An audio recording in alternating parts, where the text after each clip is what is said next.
ராமேஸ்வரம். இந்த ராமேஸ்வரம் சொன்னாலே இந்தியாவில் எந்த மூலையில் போய் யார்கிட்ட கேட்டாலும் தெரியும். அந்தளவுக்கு நல்ல ஒரு புண்ணியமான ஒரு பூமி. நல்ல ஒரு மக்கள் வந்து அவங்கவுங்க வேலையை பார்த்து அவங்கவுங்க வாழ்ந்துக்கிட்டு இருக்கிறாங்க. அப்படி இருக்கிற போது இன்றைக்கி இந்த ராமேஸ்வரத்தில் ஒரு துயரமான சம்பவம் நடந்திருக்கு.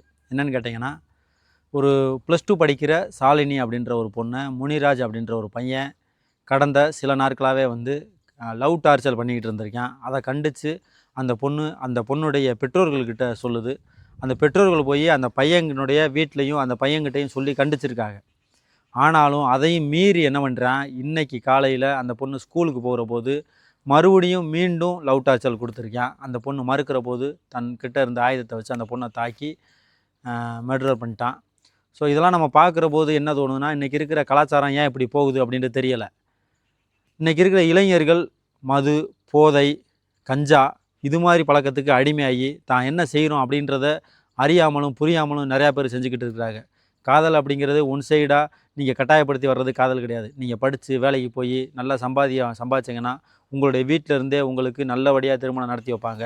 அப்படி என்ன 21 வயசில் உங்களுக்கு அப்படி ஆர்வம் வருது அப்படின்ட்டு தெரியலை. ஒருவேளை அப்படி ஆர்வம் வந்துச்சுன்னா வீட்லேயே சொல்லி கல்யாணம் முடிச்சு வைக்க சொல்லலாம்.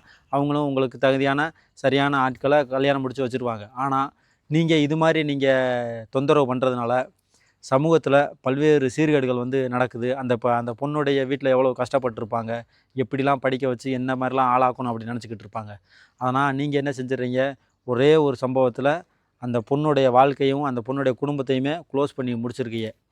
ஸோ இதெல்லாம் பார்க்குற போது இன்றைக்கி இருக்கிற இளைஞர்கள் சமுதாயம் படிப்பு அப்படிங்கிறத தாண்டி இந்த போதைப் பொருளை நோக்கி போய்கிட்டு இருக்கிற போது பார்த்தா நம்மளுக்கே பயமாக இருக்குது. ஒரு பையன் போதைப் பொருளுக்கு அடிமையாயிட்டான்னா அவன் அதில் மீண்டு வர்றதை தாண்டி கூட இருக்கிற நண்பர்களையும் எப்படியாவது இன்னும் கூட 4 பேரை சேர்த்துக்கிறணும் அப்படின்ற மாதிரி நோக்கத்தில் இன்றைக்கி போதைப் பொருள்களை வந்து நிறையா பேர் பயன்படுத்திக்கிட்டு இருக்காங்க. ஸோ தயவுசெய்து நீங்கள் போதைப் பொருள்களை பயன்படுத்தாமல் இருக்கிறது நல்லது. அதே மாதிரி இது மாதிரி கட்டாய திருமணம், கட்டாய காதல், நாடக காதல் இது மாதிரி கும்பல் வந்து எப்படிலாம் உருவாகுது, இதுக்கு யாரெல்லாம் ஆதரவு கொடுக்குறாங்க அப்படின்னு பார்த்தீங்கன்னா, சில கட்சிக்காரங்க தர்றாங்க. அவங்க கட்சி வேலையெல்லாம் பார்த்துட்டு அவங்க இப்போ கட்சி வேலையெல்லாம் விட்டுட்டு என்ன செய்கிறாங்கன்னா புரோக்கர் வேலை பார்த்துக்கிட்டு இருக்காங்க. காதல் திருமணம் செய்யணுமா, என் கட்சி ஆஃபீஸுக்கு வாங்க அப்படின்னு சொல்லிக்கிட்டு இருக்காங்க. அந்த மாதிரி ஆட்கள் இருக்கிறதுனால தான் இந்த மாதிரி சம்பவங்கள்லாம் நடக்குது. எப்படியாவது இந்த கட்சிக்காரங்க நம்மளை காப்பாற்றிடுவாங்க அப்படின்ற ஒரு நோக்கத்தில் போய்கிட்டு இருக்காங்க. கட்சிக்காரங்க கட்சி வேலையை பாருங்கள். உங்கள் கட்சியில் உங்களுடைய மக்களுக்கு என்ன மாதிரி பிரச்சனை இருக்குது, அந்த மாதிரி பிரச்சனைகளை நீங்கள் முடிவெடுத்து கொண்டு போனால் கண்டிப்பான முறையில் உங்கள் கட்சி வளரும். ஆனால் இது மாதிரி காதல் திருமணத்துக்கு நாங்கள் செஞ்சு வைக்கிறோம், எங்கள் ஆஃபீஸ் எப்போயுமே திறந்துருக்குன்னு நினச்சிங்கன்னா இப்படி தான் வந்து நிற்கும். இந்த மாதிரி சம்பவத்துக்கு கண்டிப்பான முறையில் இந்த சில கட்சிக்காரங்க பொறுப்பேற்றே ஆகணும். ஸோ இது மாதிரி பல்வேறு சம்பவங்கள் எங்கெங்கே நடந்துக்கிட்டு தான் இருக்குது. அதனால் பிள்ளைகளை வந்து கவனமாக வளருங்க. அதே மாதிரி ஆண் பிள்ளைகளையும் சொல்லி வளருங்க.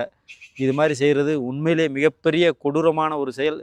கண்டிப்பான முறையில் கண்டிக்கத்தக்க ஒரு செயல். இந்த பையனுக்கு தண்டனைலாம் கொடுக்க வேணாம், வழக்கும்பதியே வேணாம், எங்ககிட்ட கொடுங்க, நாங்கள் அவனுக்கு தண்டனை கொடுக்கணும் அப்படின்ட்டு அந்த பொண்ணுடைய உறவினர்கள்லாம் சாலை மறியல் பண்ணுறாங்க. கண்டிப்பான முறையில் அவங்க சொல்கிறத பார்த்தா நியாயமாக தான் இருக்குது. ஒரு பிள்ளைய படிக்கிறதுக்கு அனுப்பியிருக்காங்க. படிக்கிறதுக்கு போய் நிம்மதியாக திரும்பி வர முடியலைன்னா அது என்ன அப்படி ஒரு சம்பவம் நடக்குது அப்படி? ஸோ வந்து காவல்துறை கண்டிப்பாக இவங்கள இரும்பு கடம் கொண்டு அடக்கி ஒடுக்கி இது மாதிரி சம்பவங்கள் இனிமேல் நடைபெறாமல் பார்க்கணும் அப்படின்னா கடுமையான தண்டனைகளும் இருக்க வேணும். ஸோ வந்து இந்த சம்பவத்துக்கு பெரிய கண்டனத்தை தெரிவிச்சுக்கிறோம். நன்றி, வணக்கம்.